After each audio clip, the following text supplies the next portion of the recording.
मेरी एक कविता असफल जीवन।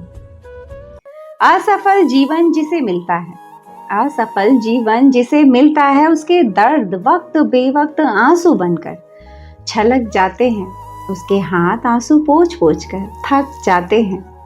उसकी सारी कोशिशें बंद घड़ी के कांटे की तरह कहीं पे जाकर अटक जाते हैं। उसके सारे सपने एक एक कर शीशे की तरह चटक जाते हैं। उसके जीवन का कीमती समय बर्बादी के जंगल में भटक जाते हैं। और मजे की बात, उसके सारे अपने भी उससे अपना पल्ला झटक जाते हैं। असफल जीवन जिसे मिलता है, असफल जीवन जिसे मिलता है, अगर उसे भली भांति समझ हो जाए अपनी असफलता की, तो वो चौगनी तकलीफ के पंखे खुद पर वो झलता है। टूटा हृदय, टूटी उम्मीदें, टूटे सपने, किसी बदकिस्मती का उदाहरण वो बनता है। न हाथों में किसी का हाथ, न कोई नोटों का अंबार, बस अपना खाली हाथ वो मलता है।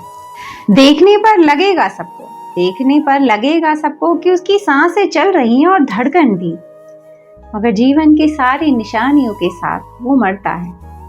अपने जीवन की असफलता को पचाने में, छिपाने में, मिटाने में, भुलाने में उसकी सारी ताकत खत्म हो जाती है और इस संघर्ष में उसकी सारी इच्छाएं भी जलकर भस्म हो जाती हैं।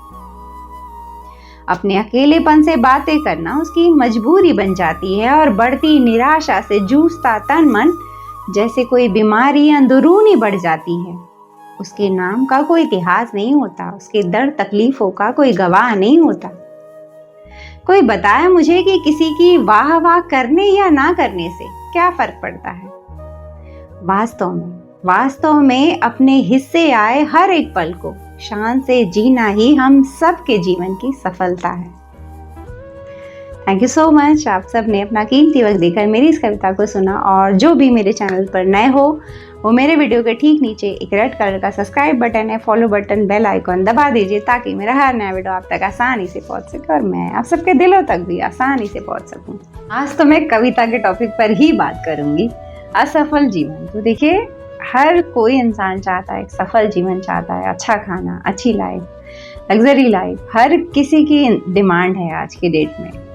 बट देखिए, ये जो सफलता होती है ना, मेरा मानना ऐसा है कि सफलता का लेना देना जो है कि बाहरी जगत से होता है। ठीक है, आप अगर सफलता पा रहे हैं तो लोग आपकी ऑब्वियसली आपके काम की तारीफ करेंगे, आपको पैसे मिलेंगे, आप जो है सुख सुविधाएं ले सकते हो।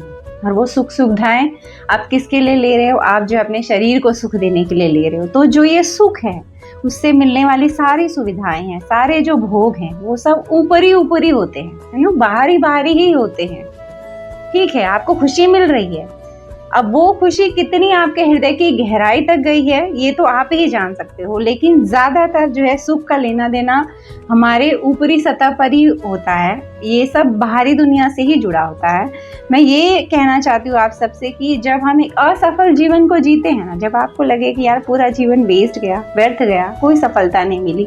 बहुत से लोग हैं जिन्होंने अपनी लाइफ में कुछ बड़ा अचीव नहीं करा है, तो क्या उनका जीवन बर्बाद गया, बेकार गया? ये सवाल मेरे मन में आया, तब मैंने ये कविता को लिखा, क्योंकि मैं इस कविता से खुद को रिलेट कर पाती हूँ।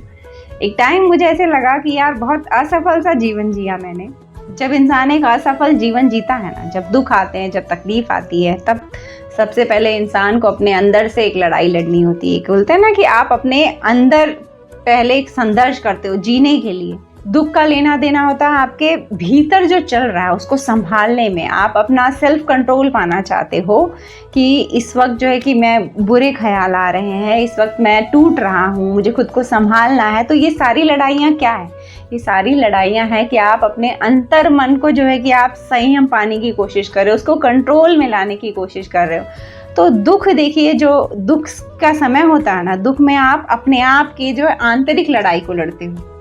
एक्चुअली आप अपने अंदर जीत पाने की कोशिश करती हो, और ये सबसे बड़ी लड़ाई होती है कि आप अपने जो है कि अपनी भावनाओं पर विजय पाएं। ठीक है, देखिए दुख में पॉसिबल है कि आप अपनी आत्मा को ढूंढने निकल सकते हैं, लेकिन सुख में बिल्कुल संभव नहीं है, बिल्कुल भी संभव नहीं है कि आप अपनी आत्मा को ढूंढने निकलोगे। आप जो है कि ये जानने की कोशिश करोगे कि हमारे जीवन का सार क्या है, तो लाइफ में दुख का सच में बहुत महत्व है। क्योंकि दुख होगा नहीं तो फिर जो है कि आपकी आंतरिक दौड़ नहीं होगी, आपकी जो है कि आंतरिक समझ जो होती है ना, वो यात्रा आप शुरू कभी नहीं करोगे।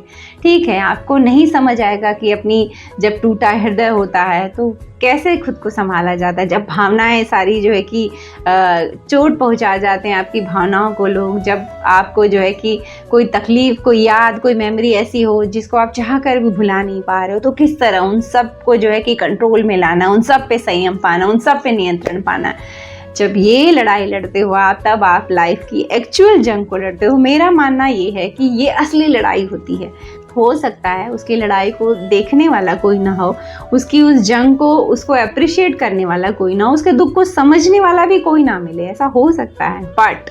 बट देखिए, सिर्फ पल है लाइफ, जो है कि सिर्फ पलों का बोलते हैं ना, एक कार्रवाई है और कुछ नहीं है हमारी लाइफ। ठीक है, पल आ रहे हैं, जा रहे हैं, क्या हो रहा है, तो आप हर पल को जो है कि अच्छे तरीके से जी रहे हो, यही है हमारे जीवन की सफलता। अपने दुख के समय में भी आपने अपने दुख से जंग लड़ी, अपने अंदर चल रहे उठा पटक को, जो कुछ भी हो रहा है आपके अंदर, आपने उस पर संयम पाया, तो यही है आपके जीवन की सफलता। क्योंकि देखिए, जो असफल जीवन जीते हैं ना, तो उनको ऐसे लगता है कि उनको देखने वाला कोई नहीं, उनको अप्रिशिएट करने वाला कोई नहीं। बट मेरा मानना ये है कि असफल जीवन जीने वाले दुखी इंसान का भी, उसके इतिहास का भी एक गवाह होता है, वो होते हैं हमारे परमेश्वर। वो सब कुछ देख रहे होते हैं। वो जो परमेश्वर है ना, वो जानते हैं कि एक असफल जीवन देने के बाद भी इस इंसान ने अपने जीवन को कैसे जिया, कैसे हर एक चीज़ पर उसने जो है कि संयम पाया।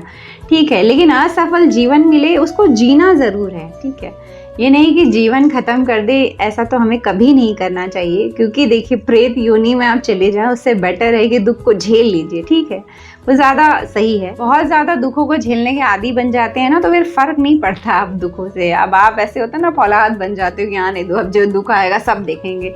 जब आप पहले से ही इस दुनिया को त्याग चुके रहेंगे, जब आप पहले ही आध्यात्म के रास्ते पर चल पड़े हैं, तो फिर अब जो होगा सो होगा ना, अब वो चिंता नहीं रह जाती। देखिए, सुखी इंसान है जिसे सब कुछ मिल रहा है, उसे भी भगवान के चरण में जाना चाहिए थैंक यू कहने के लिए कि इतने अच्छे अच्छे पल आपने हमारे जीवन में दिया। और जो दुखी इंसान है, उसे भी ईश्वर के शरण में जाना चाहिए, ये कहकर कि मेरे दुखों का आप निवारण करिए। तो देखिए, ले देकर सुखी इंसान और दुखी इंसान, इन दोनों की मंजिल एक ही है, ईश्वर तक खुद को पहुंचाना। और मैं हर बातों का संबंध जो है अध्यात्म से जोड़ ही देती हूँ, क्योंकि मुझे लगता है हम सबके जीवन का सार है अपने अपने ईश्वर के करीब रहना। जो एक आध्यात्मिक बल है उसे पाना, वो जो ईश्वरीय ताकत है, ईश्वरीय शक्ति जो हमारे अंदर है, उस तक पहुँचना। तो ये थी मेरी बातें आज के इस टॉपिक पर। और कमेंट करिए अगर आप सबकी भी कुछ बातें हो जो आप सब मुझे कहना चाहते हो। चलती हूँ एक और नए वीडियो में, आप सबसे मेरी मुलाकात है। तब तक उसे दोस्ती बनाए रखिए। किससे?